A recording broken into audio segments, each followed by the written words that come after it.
हँडी game म्हणा ना ते बाकी तेव्हा नाही कळालं का? त्याला आवाज चेक करणार.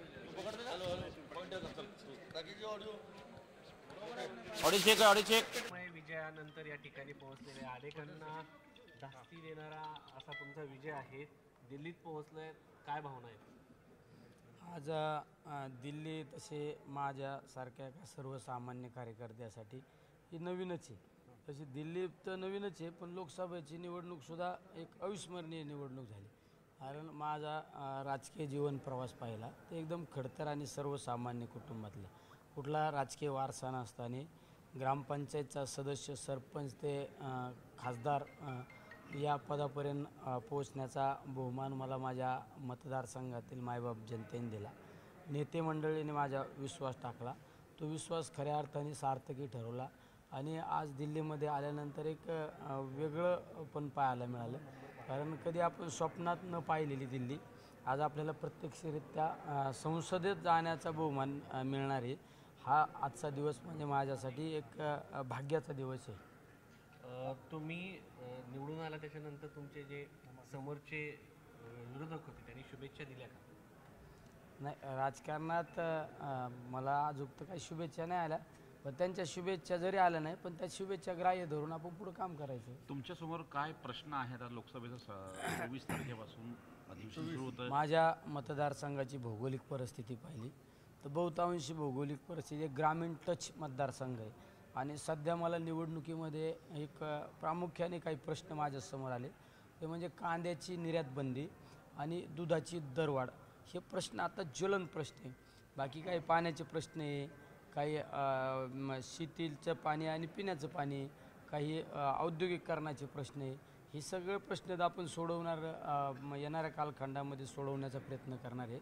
पण त्याचबरोबरीने आत्ता सध्या सगळ्यात महत्त्वाचा प्रश्न म्हणजे दुधाचे दरवाढ आणि कांद्याची निर्यात बंदी. नाही, गुजरातला कांद्याचे दर मिळतात पण महाराष्ट्राला मिळत नाही. काय वाटतं याच्यावरती प्रश्न उत्तर निघून मिळेल का? आता ते तर मुद्दे मांडावं लागणार आहेत ना आम्हाला शेवट. ते काल निर्मला सीतारामन यांनी बजेट सादर केलं राज्यांसाठी. 8,000 कोटी फक्त दिलेले आहेत महाराष्ट्राला. उत्तर प्रदेश, बिहारला 15 ते 20,000 कोटी दिलेले आहेत. दुजाभाव दिसतोय. तर दुजाभाव आहे, पण आता पाहू अजून. मी तर संसदेतच नाही गेलो अजून. आता तिथं गेल्याशिवाय आता कसं बोलणार आहे? राष्ट्रवादी काँग्रेसचे राज्यसभेचे उमेदवार अजूनही जाहीर नाहीत. उद्याची शेवटची तारीख आहे. सुनेत्रा पवारांचं नाव चर्चेत आहे, पार्थ पवारांचं आहे.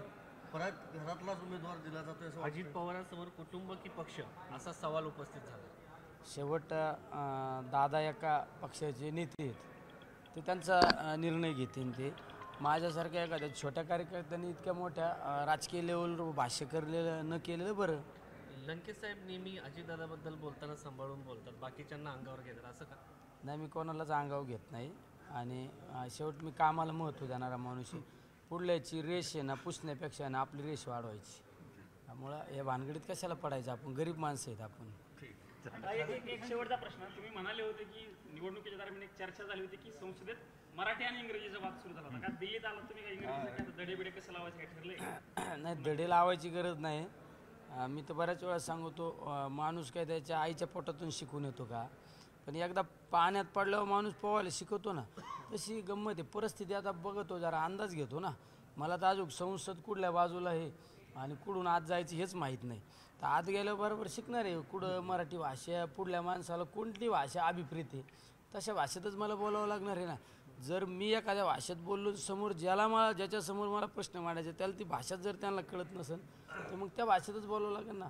त्यामुळं शिकत असतो ना, जसं उत्तर देणार द्यावंच लागेल ना साहेब. हां, लंके साहेब, या निवडणुकीने तुमचे राजकीय विरोधक देखील वाढले. पालकमंत्री हे तिथले तुमचे राजकीय विरोधक झालेले आहेत. तर आता पुढील भविष्यामध्ये अनेक अडचणींना देखील सामोरं जावं लागेल. केंद्रात सरकारनेही कशा पद्धतीने तुम्ही हे सगळं साधून घेणार? निलेश लंकेचा जन्म हा संघर्षातून झालेला आहे. माझ्यासारखा सर्वसामान्य कुटुंबातला, शेतकरी कुटुंबातला एका शिक्षकाचा मुलगा ह्या पदापर्यंत पोचतो. माझा राजकीय प्रवास तर मी बऱ्याच वेळा सांगितलं.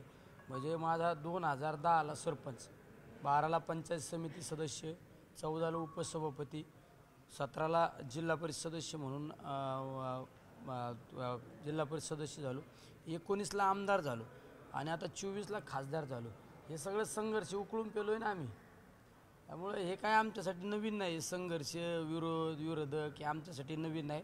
पण मी विरोधाला विरोध करणारा माणूस नाही. मी कामाला महत्त्व देणारा माणूस आहे. आपला जो रस्ता आहे आपल्या रस्त्याने जायचं, राजमार्गाने आपण पुढं जाऊन ते आपल्याला यश हासिल करायचं आणि लोकांना न्याय द्यायचा. थँक्यू. कटोरी बनाला चलो. आता तुमची कटोरी आता दिसता तुम्ही.